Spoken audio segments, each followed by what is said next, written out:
Yo, yo, what's up?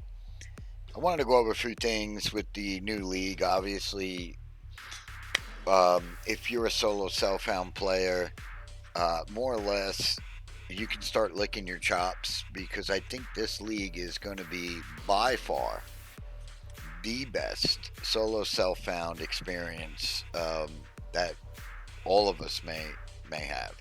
I am a trade league player as well. I do play both.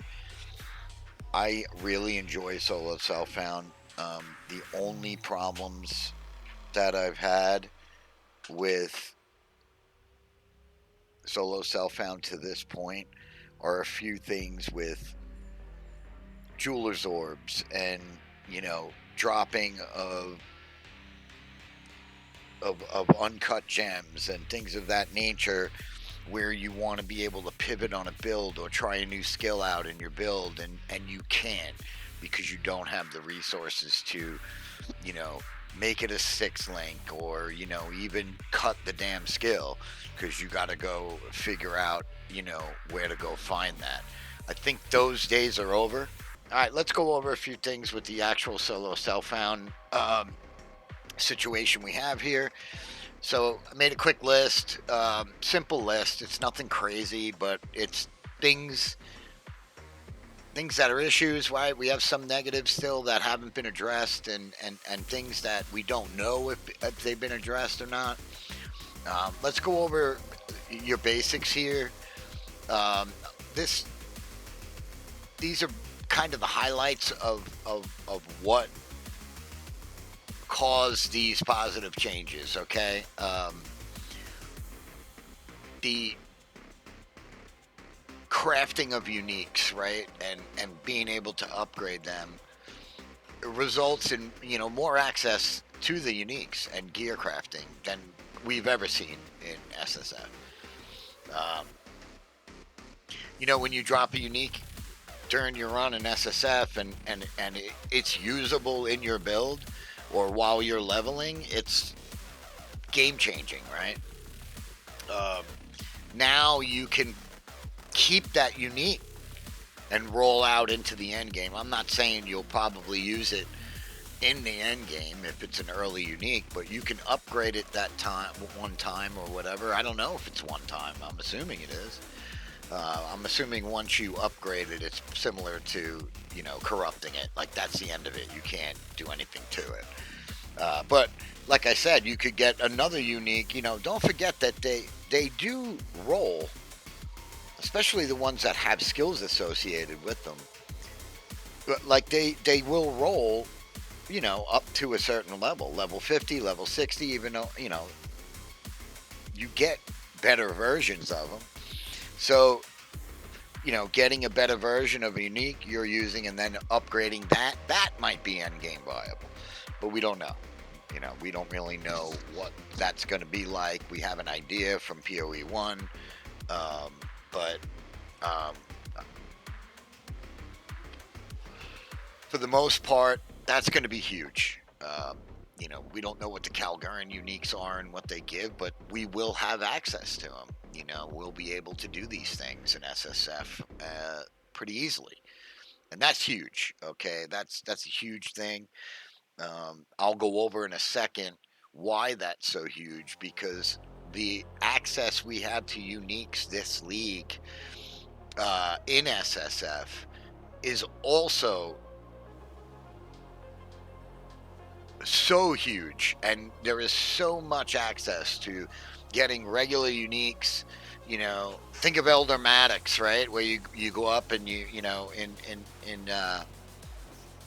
the mountains there, and you fucking get to pick a unique from them. Well, ritual will be that every time. Okay, every single time there's going to be uniques in there. Not only that, but there's nodes, that change the uniques to currency. So, ritual, which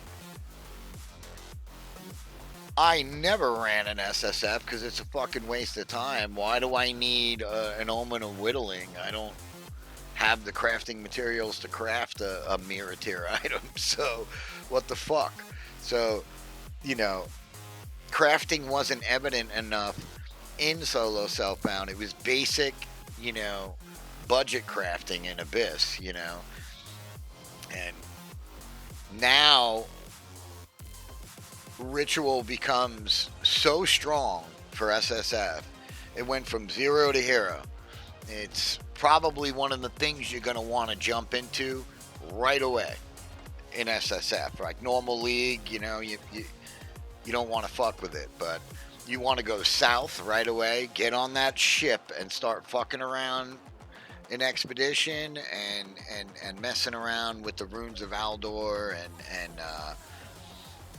you know, the runic shit, the what the hell is it called? Can't think of it. It's probably over here somewhere. Yeah, Ezomite remnants, right? And that's going to be basically how you deterministically get currency. And one of the most important things about that, I'll go over in a second, because if you can get a certain item out of these as well, it will absolutely change the game, and I will 100% be league starting in solo self-bound. Yeah, you heard it.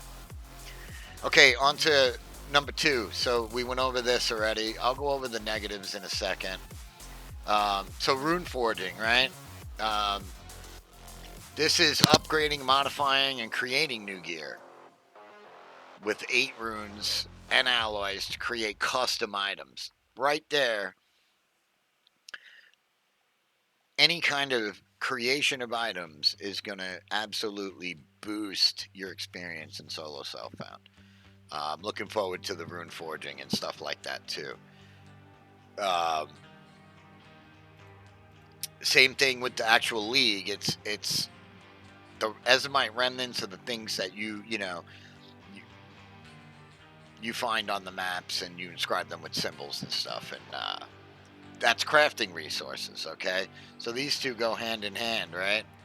So your everyday mapping experience, and from a solo self-found point of view, having something on a map that you know is going to be there every time because it's a league mechanic, kind of like the way the Val Temple was with the chests and everything. You know, refreshing an instance where it's a smaller map and you can get a boost. You know, what if I ran fucking Clearfell 5 times, right? Like, you already have an advantage. You'll have, you know,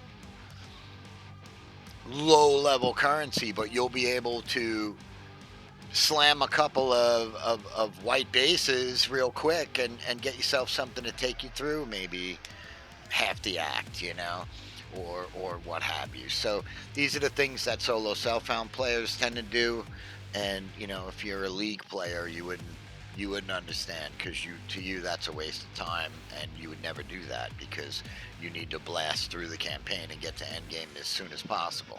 So those are the things that we do.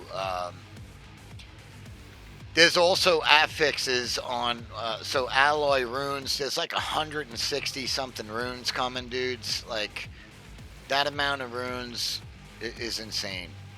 There's 3 types of runes that we know of right now. Alloy runes, they provide new affixes that you can apply on your gear that you can't normally get on your gear. All right, so like cast speed on boots or something, or your chest piece or whatever, right? That seems pretty cool. Very helpful in SSF. You have ward building runes, and that adds that runic ward to your armor. There's also Kalguran skills that can be used with runic ward that have no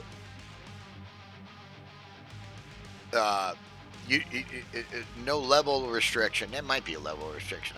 I actually don't know that. But I know there's no skill restriction as far as weapons. You know, your dex, your strength, that shit don't matter. And again, getting some kind of Kalguran skill as early as you can. I don't know when they become available. These are things we just don't know. But when they do become available, having a skill that you can get from doing a league mechanic is a real advantage in SSF. So yeah, it's probably going to be really good. And then you have recipe-based runes. Uh, that's the recipes um, that guarantee the crafting currency, right, in the campaign. And when you level out that process, that only benefits SSF. So these are things that are going to be real big with the new league mechanic. Now, I mean, you still have Abyss. You still have, which I got to add to this, actually, too. I forgot good old Abyss. How could I forget Abyss? It's like one of my favorite mechanics. All right. Let's go up here. We did this one already. Now, let's see these huge positive changes from the left column of additions to the league mechanic. So now you have Ritual, Abyss, Temple again, Genesis Tree, and the league mechanics will give more currency than you've ever seen in your life in SSF. You will feel almost like you're in a league where you'll have access to so much shit as you're leveling through the campaign. It'll be amazing. When you get to endgame, these are the things that are going to push you. Like, when you first hit maps in SSF, you can hit a fucking wall, homie, where you just grinding maps for hours just to get currency. So, as far as these are concerned, you can even get currency in the Genesis tree. All right, if you're not interested right away in jewelry and min maxing, you might do that later in the end game and min max yourself with some better jewelry, right? But the big thing here is Jeweler's Orbs, okay? This is what I wanted to talk about earlier. Jeweler's Orbs is something that severely hamstrings you in SSF. Not having a 6-link or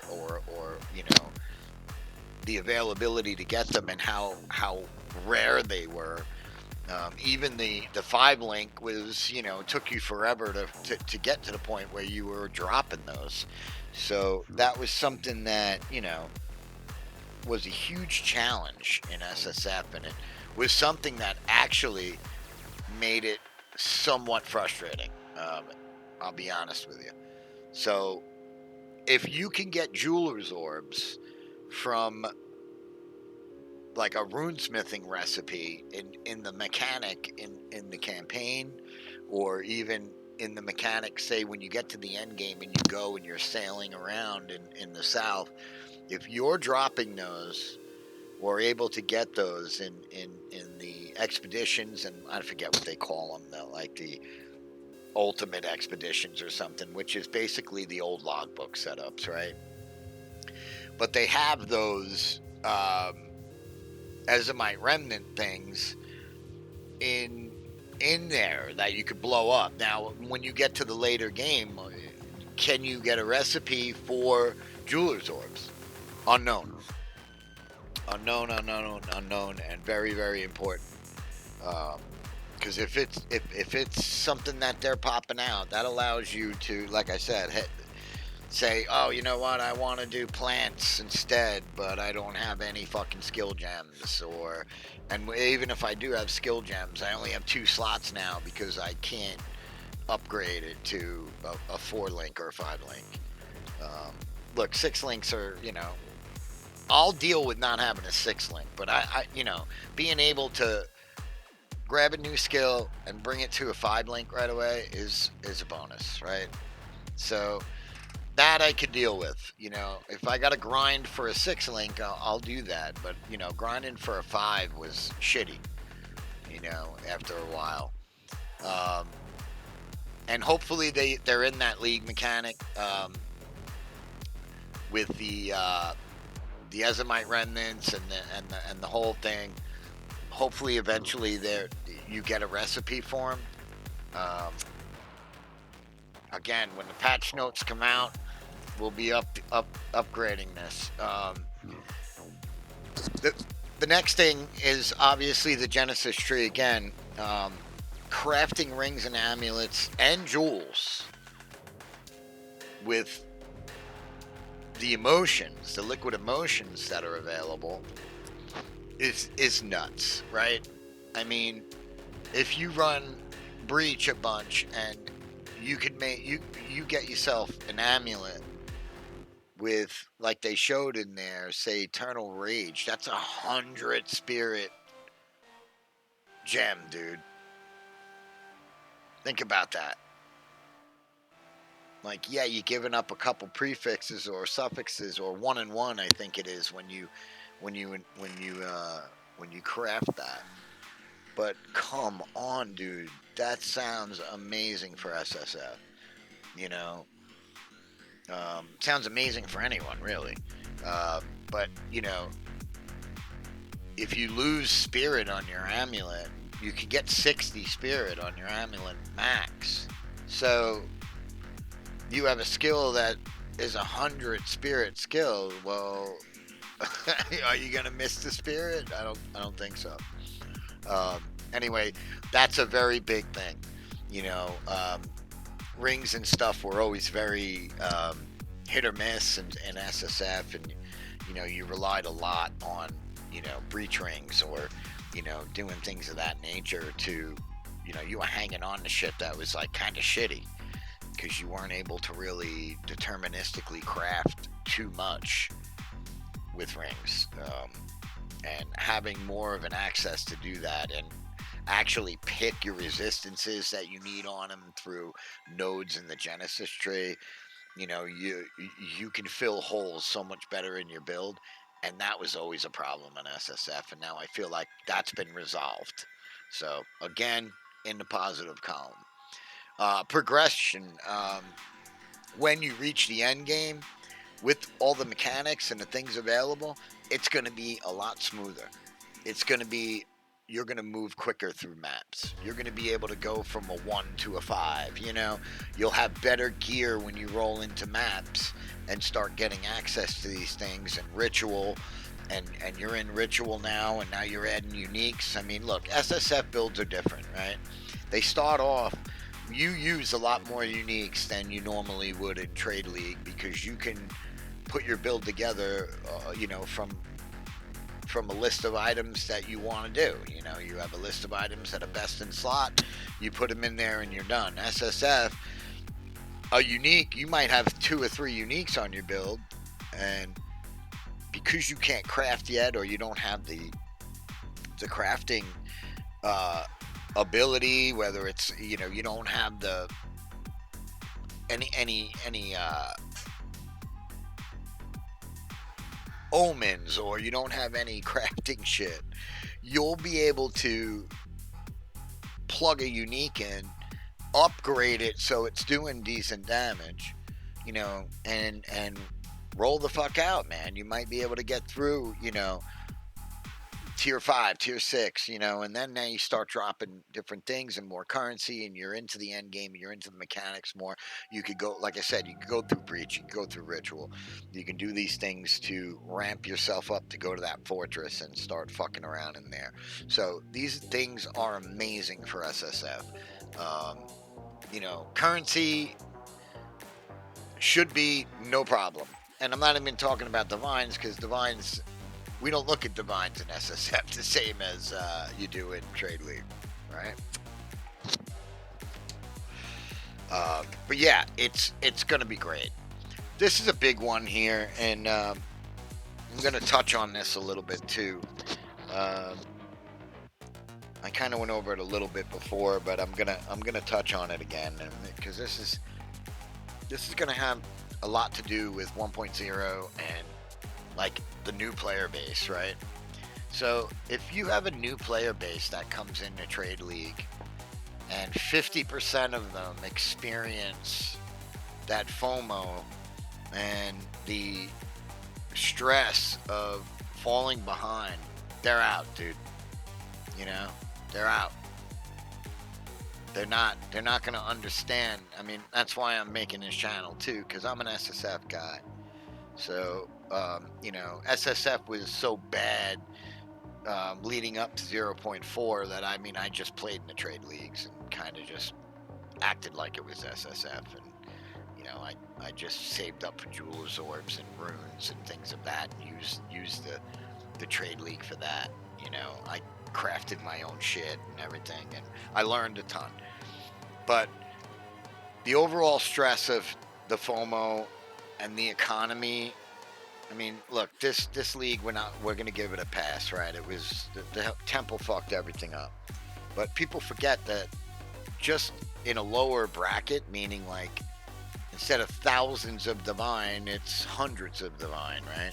You still are gonna have things that you'll never be able to get, and that's okay. The game is built like that. You don't need a headhunter, right? You don't deserve a headhunter, okay? But people don't know that. I've been playing for a long time, and people don't know that.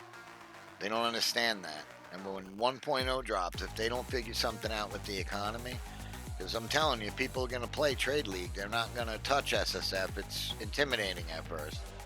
Even though if you ran SSF and you had this availability of things in SSF, it might be better for some people. And that's what I want to do with this channel. I want to put it in the know that you don't have to play Trade League to enjoy this game. This will be the first league, I think, that SSF graduates to a point where we're going to have so much fun in SSF this league. I'm super excited about it. Like I said, the Jeweler's Orb thing, if that's resolved, I'll deal with everything else. If I got to go out and grind for my lineage support gems, I don't give a shit. I'll do it. Everything matters in SSF, and I feel like that's something I enjoy more. And also less stress, all right? Like I said before, I have stress in real life, dude, with economy and money and my mortgage and my job and all that shit. I don't fucking want to sit in a video game and deal with that shit, okay? Again, that's just my perspective. Everyone's entitled to their opinion. Everybody plays a game for a different reason, or a different outcome, or a different feeling, or whatever it is they like. And that's the beauty of video games, right? And that's the beauty of POE2, because it now is allowing a part of the game, which is SSF, to be way more viable and way more fun, and you can advance and you can enjoy more uniques and more things that was so hard to get and so rare to see that you kind of did miss them, especially me, because I did play Trade League a little bit, and did mess around in Trade League, and a part of me enjoys Trade League too. Don't get me wrong, I like the market. I did a Heart of the Well farm last season. That's all I did. That's all I fucking did. I made, I don't know, 5,000, 6,000 divine in a couple of weeks, just doing Heart of the Well, just selling them. It's one of the most popular things to have. It's like oxygen in this game. You are gonna have a Heart of the Well, right? So I plan on doing the same thing if I play Trade League. Like I said, I'll play SSF, and there's a point where you will hit a wall. I hit a wall in 0.4. It was the Jeweler's Orbs. It was the uncut gems. That was a big wall for SSF last league. So, hopefully we can have access to those a little better. Like I said, I don't want perfect Jeweler's Orbs, falling from the sky. I don't mind getting those, Again, the dopamine hit is different in SSF, a divine drops, I'm like, whoop de fucking do. And, a perfect Jeweler's Orb drops, and, I'm standing up out of my seat, fucking pumping my fist over here, And again, that's everybody enjoys the game a different way, so everybody's entitled to that, and we should be thankful GGG gives us that opportunity to do that. And again, this is something that's going to be an amazing thing, this league, for us in the SSF world. Your power creep. Let's talk about your power creep now, because power creep was something that was very, very slow. You were grinding a lot. You were farming a lot. just to upgrade your gear, just to get currency to craft something. Um, the new league mechanic overhauls that are available in the end game, your end game now, your early map experience should definitely be better because your power creep will basically be ramped up because of the availability of what's going on in the end game with, again, Ritual, Abyss, the Temple. I don't know what's going to go on in the Temple. I mean, Mark said in the Temple that the architect shit is going to be more rewarding. Well, I got news for you. In SSF, the architect was more important than the snake was um, in early game, because all we did was rush the architect and fill as many fucking rooms with socketed items and fucking uniques and all that shit.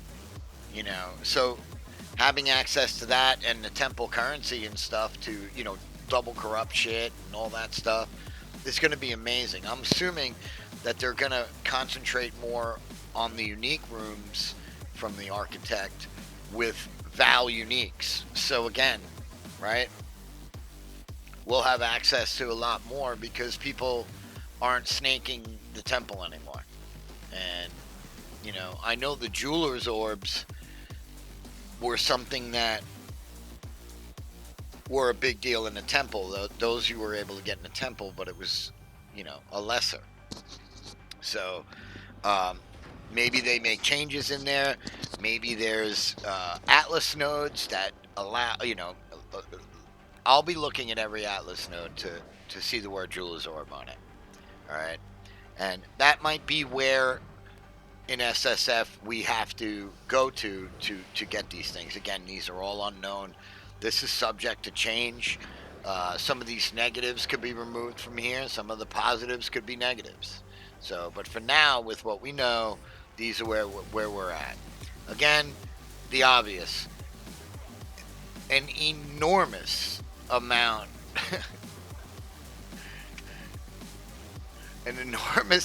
of deterministic crafting in this league with, again, Abyss and all these runes and things of that nature are going to be so great to get your build online that I can't wait, right?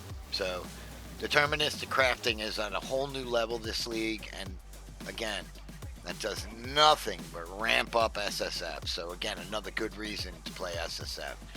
So let's talk about Runic Ward for a second. Everyone's laughing at it like it's a joke. If you're a hardcore player, you might be psyched about it. Might give you that little pass on a mistake, right?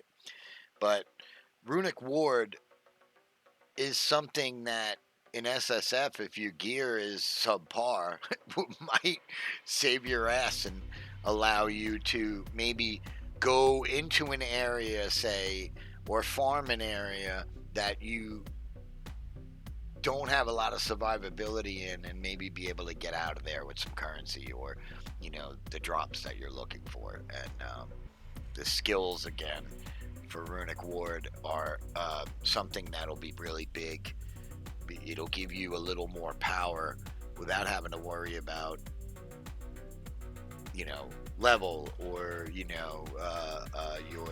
your dex or your strength or whatever it is, or what weapon you're using. You could just plug a skill in that might help you through the end game as well. So a lot of positives, right? There's a lot of positive things in here. There are some negatives. Okay, let's go over a few that more than likely will still be a problem.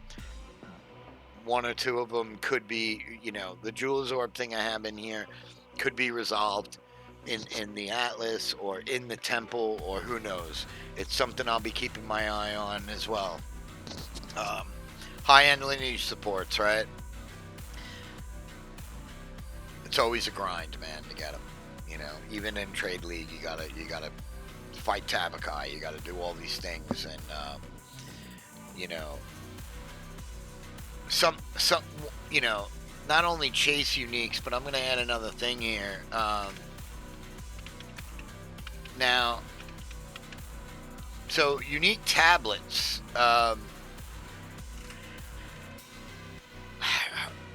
I'm assuming that they're going to have either stuff on maps or they're going to have things that are more than likely going to be available that would increase your chance to get them. So this is something that when you farm in the end game for Abyss or Heart of the Wells or something, in SSF specifically, hamstrings you. You know, you don't have access to them. You can only do so many farms, you know. You can only set up so many different ways, you know, like the Abyss one, right? Let's use that as an example, you know, where it changes it into, you know, all the Abysses, 15 whatever, Abyss holes in the map, right? Those are rare, where in Trade League, I just go and buy a dozen of them and run 12 in a row, you know. Slamming your precursor tablets with currency, chaos orbs. Again, you only have so many you can do, right? So you have to, you know, your farm setups in SSF are a little bit sketchy. You don't get to set up a 3-hour run and farm something for 3 hours. You might have one set of precursors and 2 fucking unique tablets, so you get to run those. Now, don't get me wrong, the value of them is so great that it's a lot of fun when you do run them and when you do get a Heart of the Wells. So that might be, you know, something that is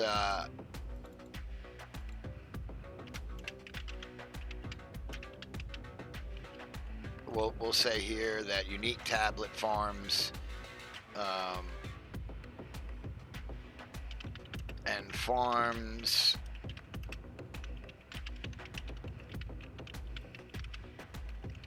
we'll say limited, right? Okay. Yeah, I mean, that's something you deal with. I can tell you right now, the chances of it being less limited in this league is very high. Getting access to certain things and you know, we'll see what happens. You only need chaos orbs, right? So we'll see about that. That's going to be put in the negative column for now. So it sucks, but it's more or less, you know, it is what it is, right? We'll have to see. That's all.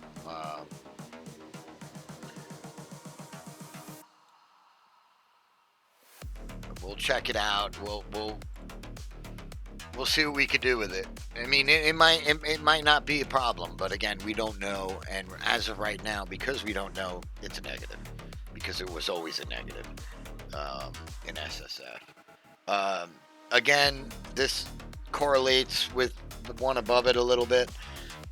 Less build pivoting, meaning like, hey, I want to put a new skill in. I want to try a new skill. I got a good weapon. Let me change to spear, and I'm going to do this. That's very hard to do in SSF. You know, trying different skills and supports is always a challenge because of the limited resources, right? Until you hit late game and those things are dropping, you know, they become a common thing. Then you have access to them. So you're always behind, you know, behind the wave of the next best thing because you have to wait for them to be a common drop before you have access to enough of them that do things like this. That goes for uncut gems. That goes for jeweler's orbs as well. Now, the Ezomite remnants definitely could mitigate this entire thing. We need to know more about that. We only know of certain runes right now. We don't know enough about it. That's why I make these nerdy ass sheets.